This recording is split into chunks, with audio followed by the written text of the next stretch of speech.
Salam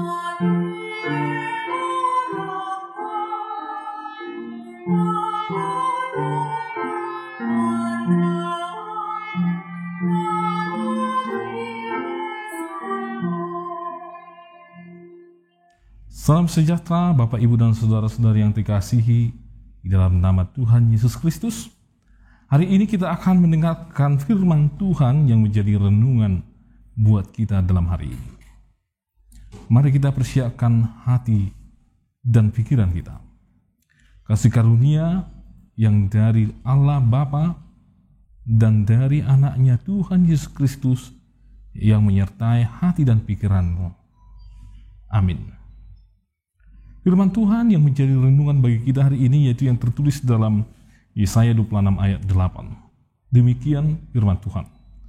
Ya Tuhan, kami juga menanti-nantikan saatnya Engkau menjalankan penghakiman. Kesukaan kami ialah menyebut nama-Mu dan mengingat Engkau.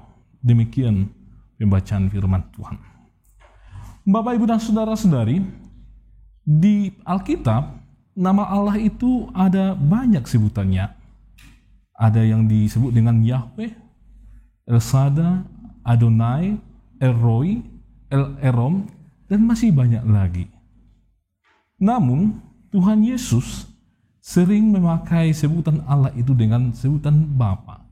Itu menjadi sebutan yang paling sering menjadi kesukaan dari Tuhan Yesus ketika menyebut nama Allah Bapa.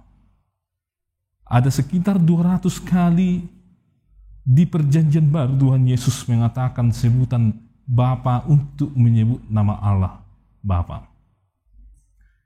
Diawali dengan ketika Yesus berada di Bait Suci yang berbincang-bincang dengan para guru-guru yang ada di Bait Suci. Lalu Maria dan Yusuf mencari Yesus. Dan Yesus menjawab mereka, "Mengapa engkau mencari aku? Aku berada di rumah Bapakku." Dan kita juga melihat ketika Yesus hendak menyerahkan nyawanya untuk penebusan dosa kita, dia juga memanggil nama Bapa. "Ke dalam nama-Mu lah Bapakku serahkan nyawaku." Dan tentunya ada begitu banyak lagi kalimat yang bisa kita temukan di Alkitab, penggunaan Bapa yang dikatakan oleh Tuhan Yesus. Salah satunya adalah doa Bapa kami yang diajarkan oleh Tuhan Yesus kepada kita. Tentunya Bapa atau Abba itu adalah nama atau panggilan sehari-hari yang biasa terjadi di konteks orang Yahudi atau orang di Yerusalem di zaman Tuhan Yesus. Ketika seseorang itu merasa dekat dengan ayahnya, bapaknya, maka mereka akan memanggil bapaknya dengan penuh sukacita dari hati yang paling dalam. Demikian juga Tuhan Yesus memanggil Allah Bapa dari hati yang paling dalam. Dia memanggil sebutan Bapa kepada Allah. Dan dia mengajari kita juga demikian. Kalau kita merasa dalam kehidupan kita ada begitu banyak pergumulan hidup, kita sudah tahu bahwa Allah itu bersama-sama dengan kita. Panggil saja dia dengan sebutan Bapa, sebagaimana Kristus telah memanggil dia dengan sebutan Bapa.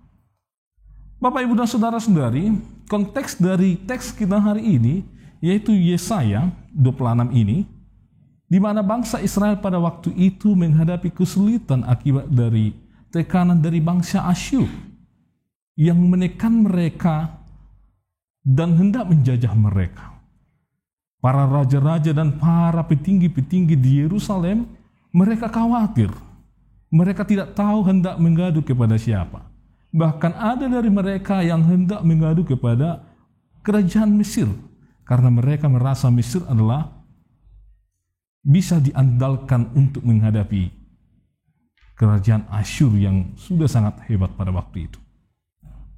Namun Yesaya dalam teks kita hari ini mengajak seluruh orang Israel, baik pada para raja-raja, para petinggi-petinggi di kerajaan, atau siapa saja, untuk memanggil atau menyebut nama Tuhan Allah dan mengingat perbuatan-perbuatan dari Tuhan Allah di tengah-tengah kehidupan mereka ketika mereka tadi diancam oleh kekuatan dari kerajaan Asyur.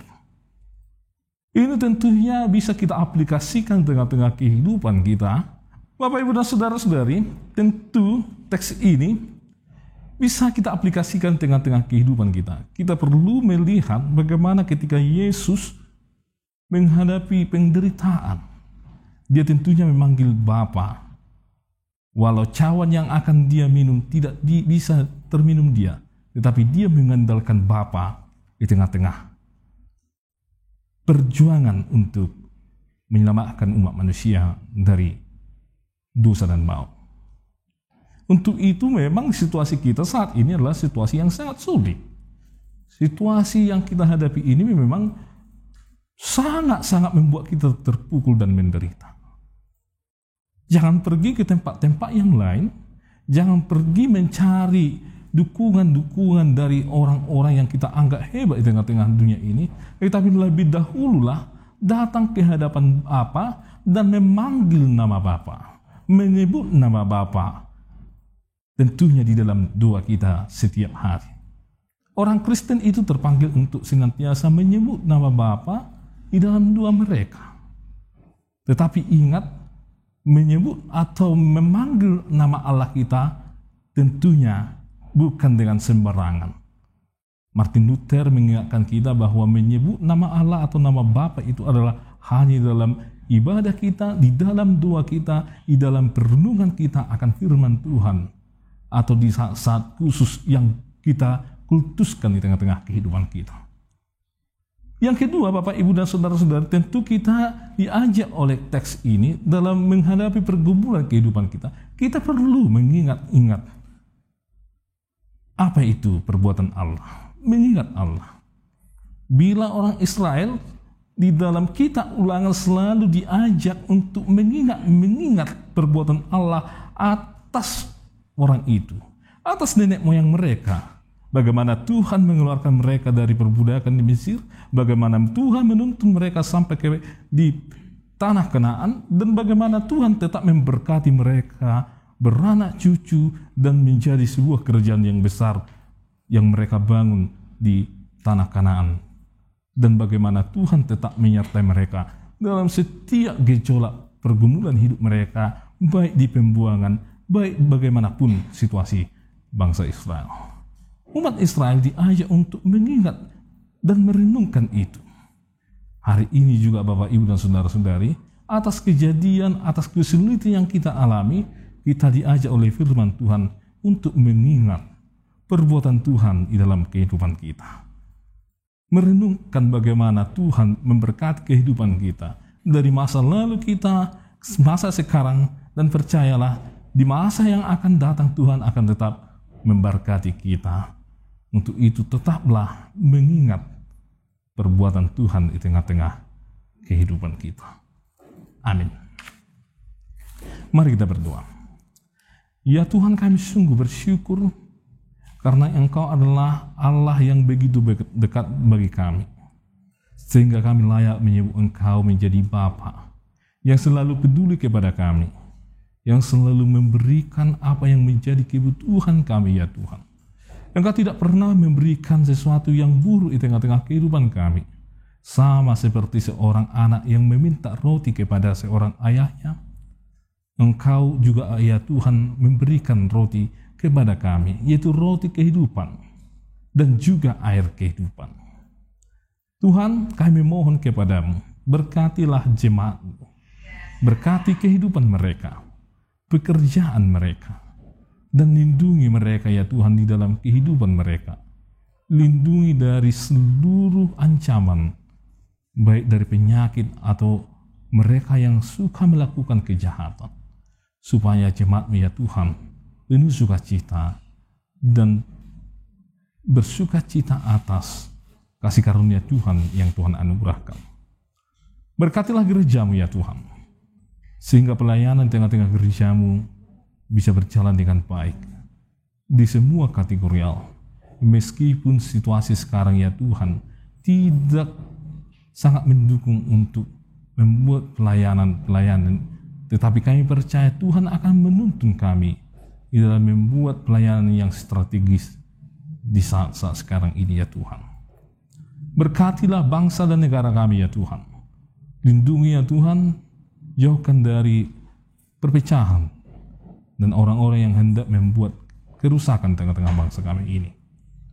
Berkatilah para pemimpin kami, supaya mereka ya Tuhan menjadi orang-orang yang bijaksana di dalam memimpin bangsa dan negara kami ini ya Tuhan. Ada yang perlu banyak di tengah-tengah kehidupan kami ya Tuhan, dan kami percaya Tuhan akan senantiasa mencukupkan kami, dan ajarlah kami untuk tetap mengucap syukur ke hadapan-Mu. Ampuni segala dosa dan kesalahan kami, sehingga kami layak di hadapan Tuhan. Anugerah dari Tuhan Yesus Kristus dan kasih setia dari Allah Bapa dan persekutuan dari Roh Kudus yang menyertai kamu sekalian. Amin.